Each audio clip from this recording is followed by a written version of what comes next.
Halo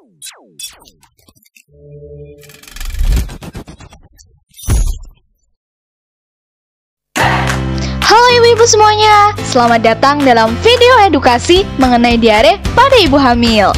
Dalam video kali ini akan dijelaskan mengenai informasi-informasi penting terkait diare yang umum terjadi pada ibu hamil. Pasti di antara ibu-ibu sekalian masih banyak yang bertanya-tanya, apakah benar diare pada ibu hamil itu berbahaya? Yuk, kita cari tahu dalam video ini. Yang perlu ibu-ibu sekalian pahami adalah diare selama masa kehamilan tidaklah berbahaya. Tetapi ibu-ibu harus lebih waspada karena diare yang terjadi terus-menerus bisa mengakibatkan dehidrasi dan juga malnutrisi yang berbahaya bagi kesehatan janin. Ibu-ibu harus bisa memastikan terlebih dahulu apakah benar gejala yang ibu rasakan adalah diare. Terdapat 3 gejala utama yang perlu ibu-ibu perhatikan, yaitu kram perut, mual dan muntah, serta BAB lebih dari 3 kali dalam sehari.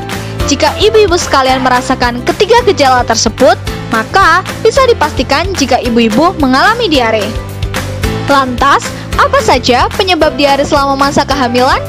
Penyebab diare pada ibu hamil yaitu perubahan hormon. Hormon selama masa kehamilan tentu memberikan banyak perubahan bagi ibu hamil, termasuk pada organ pencernaan yang bisa mengakibatkan diare. Selanjutnya adalah perubahan pola makan secara signifikan, dari makanan yang kurang serat menuju makanan yang kaya akan serat.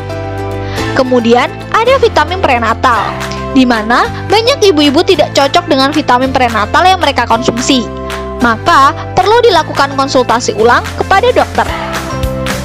Diare selama masa kehamilan tentu memberikan kecemasan pada ibu-ibu sekalian. Namun, ibu-ibu tidak perlu buru-buru untuk datang ke dokter. Untuk gejala ringan, bisa dilakukan pengobatan secara mandiri di rumah. Lalu, kapankah ibu-ibu sebaiknya ke dokter? Ibu-ibu perlu untuk segera konsultasi ke dokter jika ibu-ibu merasakan gejala diare yang cukup berat, seperti diare terjadi lebih dari 3 hari, ibu-ibu merasakan demam dehidrasi, juga muncul darah ketika BAB berlangsung. Selain itu, jika ibu-ibu mengalami kontraksi secara terus-menerus, pergerakan bayi cenderung melemah, dan ibu-ibu merasakan rasa sakit perut di bagian bawah, sebaiknya ibu-ibu segera konsultasikan ke dokter untuk penanganan lebih lanjut. Namun, apabila ibu-ibu tidak mengalami gejala diare yang berat, seperti yang telah dijelaskan pada slide sebelumnya, ibu-ibu dapat melakukan pengobatan secara mandiri di rumah, seperti membuat oralit dengan takaran setengah sendok teh garam dan 6 sendok teh gula dilarutkan ke dalam 1 liter air.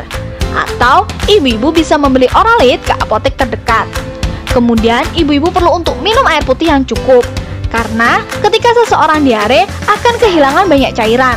Maka ibu-ibu harus cukup minum air putih agar tidak dehidrasi. Kemudian ibu-ibu perlu menghentikan konsumsi vitamin prenatal dan segera konsultasikan kembali dengan dokter agar mendapatkan vitamin yang lebih cocok untuk ibu-ibu. Kini kita sudah berada di akhir video.